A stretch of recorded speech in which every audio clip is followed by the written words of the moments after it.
সরকারি তিতুমির কলেজকে বিশ্ববিদ্যালয়ে রূপান্তর করতে হবে। তিনি পুনরায় আমাদের বারংবারের মতো এবারও একটি মূলা ঝুলিয়ে দিয়ে গিয়েছে, কারণ আমরা তিতুমির স্বতন্ত্রভাবে বিশ্ববিদ্যালয় দাবি করছি এবং আমরা মনে করছি এটি যৌক্তিক, যেটিতে সহমত পোষণ করেছেন সিনিয়র যুগ্ম সচিব তিনি নিজেও। করছেন বিশ্ববিদ্যালয়ের দাবি কতদিন থেকে এখানে অনশন করছেন আর কি সিদ্ধান্ত নিয়েছেন আপনারা?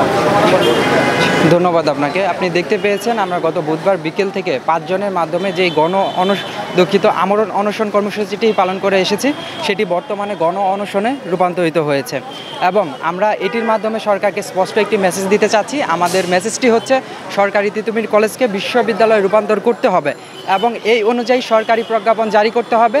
যতক্ষণ পর্যন্ত সরকার এটি বাস্তবায়ন না ঘটাবে ততক্ষণ পর্যন্ত আমরা রাজপথে থাকব এবং আমাদের কর্মসূচি বাস্তবায়ন করব। তারই ধারাবাহিকতায় আজকের যে কর্মসূচিটি রয়েছে বারাসাত ব্যারিকেড টু মহাখালী, অর্থাৎ নর্থ সিটিতে যেই মহাখালী ব্লকেট কর্মসূচিটি রয়েছে সেটি আজকে চলমান থাকবে, সেটি বিকাল 4টা থেকে অনুষ্ঠিত হবে।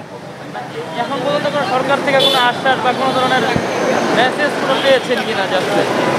জি, সেক্ষেত্রে গত বৃহস্পতিবার রাতে সরকারের সিনিয়র যুগ্ম সচিব যিনি আমাদের মাঝে এসেছিলেন এবং তিনি এসে আমাদেরকে জানিয়েছেন আমাদের যেই দাবিটি সেটি যৌক্তিক, কিন্তু তিনি যেটি জানিয়েছেন সেটি সান্ত্বনা স্বরূপ এবং আমরা যেটি দেখতে পেয়েছি তিনি পুনরায় আমাদের বারংবারের মতো এবারও একটি মূলা ঝুলিয়ে দিয়ে গিয়েছেন, অর্থাৎ আমাদেরকে আশাহত করে গিয়েছেন। আমাদের বিশ্ববিদ্যালয় রূপান্তরের ক্ষেত্রে যে ঘোষণাপত্র কিংবা তিনি যা স্পষ্টভাবে জানিয়েছেন তার পক্ষ থেকে এটি ঘোষণা করার মতো কোনো সুযোগ নেই। যেহেতু তার পক্ষ থেকে সুযোগ নেই, যার পক্ষ থেকে সুযোগ রয়েছে আমরা তাকে চাচ্ছি, অর্থাৎ শিক্ষা উপদেষ্টা সহ আমরা সকলের দৃষ্টি আকর্ষণ করছি এবং আমরা মনে করছি তারা আমাদের এই দাবিটি পূরণ করবেন এবং যেই পর্যন্ত পূরণ না করবেন ততক্ষণ পর্যন্ত আমরা আমাদের আন্দোলন জারি রাখব।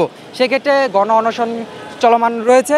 এক্ষেত্রে লাশের মিছিল যদি দীর্ঘ হয় সেক্ষেত্রেও আমরা এই অনশন কর্মসূচিটি চালিয়ে রাখবো। এখন পর্যন্ত কেউ গুরুতর অসুস্থ হয়েছে? হ্যাঁ, যতজনই এখন পর্যন্ত অনশন কর্মসূচিতে অংশগ্রহণ করেছে তাদের প্রত্যেকেই খুবই আহত, অর্থাৎ অসুস্থ হয়েছে এবং বিশেষ করে কিছু গুরুতর আহত রয়েছে যারা ঢাকা মেডিকেল সহ বিভিন্ন হসপিটালগুলোতে ভর্তি রয়েছে। তাদের অবস্থা খুবই আশঙ্কাজনক।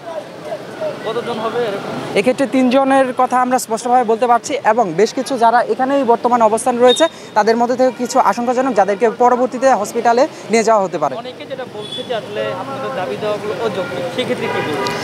দেখুন, অযৌক্তিক দাবি যদি হতো তাহলে কখনোই সিনিয়র যুগ্ম সচিব এসে বলতো না এটা যৌক্তিক। তো আমরা অবশ্যই মনে করি বিশ্ববিদ্যালয়ে এই দাবিটি অবশ্যই যৌক্তিক। সেক্ষেত্রে আমরা আমাদের দাবিটি বাস্তবায়নের লক্ষ্যে আমরা আমাদের কর্মসূচিগুলো পালন করছি। 7 কলেজের প্রশ্ন যদি বলতে চান, আমাদের তিতুমির আমরা এককভাবে স্বতন্ত্রভাবে করতে চাচ্ছি। সেক্ষেত্রে 6 কলেজ তাদের বিশ্ববিদ্যালয় যেটি সেন্ট্রাল কেন্দ্রিক অথবা যেই দুটো নাম বাস্তবায়ন করা হয়েছে, একটি হচ্ছে ঢাকা মেট্রোপলিটন, অপরটি হচ্ছে সেন্ট্রাল কেন্দ্রিক। পরবর্তীতে শুনতে পাচ্ছি জুলাই 34 নামে একটি বিশ্ববিদ্যালয় হওয়ার প্রস্তাবনা তারা রেখেছেন। এক্ষেত্রে যদি সেটি করা হয় সেটি করা যেতে পারে, আমাদের কোনো এখানে দ্বিমত নেই, এটি করতে পারে, কিন্তু আমাদের তিতুমিরকে ব্যতি রেখে, কারণ আমরা তিতুমির স্বতন্ত্রভাবে বিশ্ববিদ্যালয় দাবি করছি এবং আমরা মনে করছি এটি যৌক্তিক, যেটিতে সহমত পোষণ করেছেন সিনিয়র যুগ্ম সচিব তিনি নিজেও। সেক্ষেত্রে আমরা মনে করি আমাদের দাবিটি যৌক্তিক।